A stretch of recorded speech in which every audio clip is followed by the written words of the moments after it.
Francisco I. Madero, cuyo nombre completo fue Francisco Ignacio Madero González, nació en Parras de la Fuente, Coahuila, el 30 de octubre de 1873. Provenía de una familia acaudalada y prominente, propietaria de vastas tierras y una de las principales productoras de vino y aguardiente en el norte de México. Su entorno familiar fue conservador en lo político y religioso, lo cual contrasta fuertemente con las ideas que más tarde abrazaría. A pesar de su cuna privilegiada, desde joven mostró una inquietud por la justicia social y un sentido de deber hacia los más desfavorecidos. Durante su infancia, Francisco fue un niño serio, disciplinado y de carácter reservado.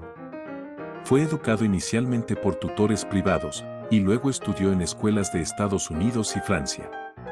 En estas estancias internacionales, especialmente en París, se empapó de las corrientes filosóficas y políticas de la época, incluyendo el espiritismo, que marcó su vida de manera singular. También estudió en la Universidad de California en Berkeley, donde tuvo contacto con ideas democráticas y de autogobierno.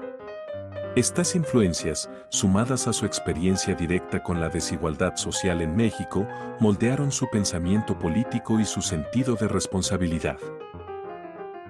El punto de inflexión en su vida fue su oposición abierta al régimen dictatorial de Porfirio Díaz, quien llevaba décadas en el poder. Madero fue influido por ideas liberales y por el pensamiento de Benito Juárez y José Martí. En 1908 escribió el libro La sucesión presidencial en 1910, donde denunciaba la perpetuidad de Díaz en el poder y proponía elecciones libres y democráticas. Este texto, considerado subversivo por el régimen, le ganó apoyo entre sectores intelectuales, campesinos y clases medias, hartos del orden porfirista.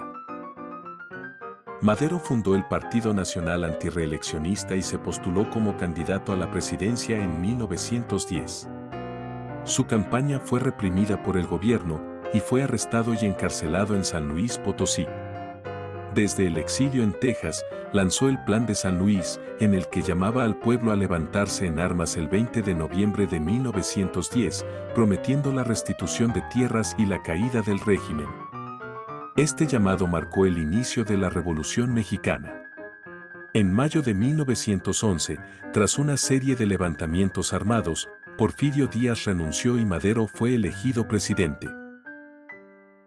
Durante su presidencia, 1911 a 1913, Madero intentó instaurar una democracia real en un país plagado de caciquismos y estructuras autoritarias. Sin embargo, su idealismo lo llevó a cometer errores políticos, permitió que muchas figuras del porfirismo conservaran poder y fue tolerante con enemigos que buscaban derrocarlo. No promovió reformas radicales, lo que decepcionó a campesinos revolucionarios como Emiliano Zapata. Aún así, sentó las bases del México democrático, defendiendo la libertad de prensa y el sufragio efectivo. En lo personal, Madero era un hombre austero, vegetariano, abstemio y practicante del espiritismo, creía poder comunicarse con seres del más allá y consultaba a sus guías espirituales para tomar decisiones. Esta faceta excéntrica provocaba burlas entre sus enemigos, pero también reforzaba su imagen de místico y hombre de principios. A pesar de su posición, se mantenía cercano a la gente común, caminando sin escoltas y negándose a los lujos del poder. Durante su mandato, Madero enfrentó múltiples levantamientos, como los encabezados por Bernardo Reyes, Pascual Orozco y finalmente por Victoriano Huerta. Este último, con el apoyo de sectores conservadores y de la embajada estadounidense, encabezó un golpe de Estado conocido como la Decena Trágica, ocurrido en febrero de 1913. Tras 10 días de violentos enfrentamientos en la Ciudad de México, Madero fue traicionado por Huerta y obligado a renunciar bajo amenaza de muerte.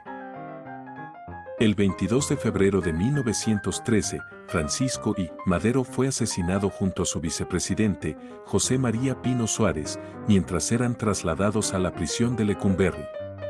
El crimen fue presentado como un intento de fuga frustrado, pero la verdad del asesinato fue evidente. Su muerte conmocionó al país y encendió aún más la llama de la revolución. El idealismo de Madero y su trágico final lo convirtieron en un mártir de la democracia mexicana. Hoy, Francisco I. Madero es recordado como el apóstol de la democracia. Su retrato cuelga en la Cámara de Diputados y su legado es citado como símbolo del rechazo al autoritarismo.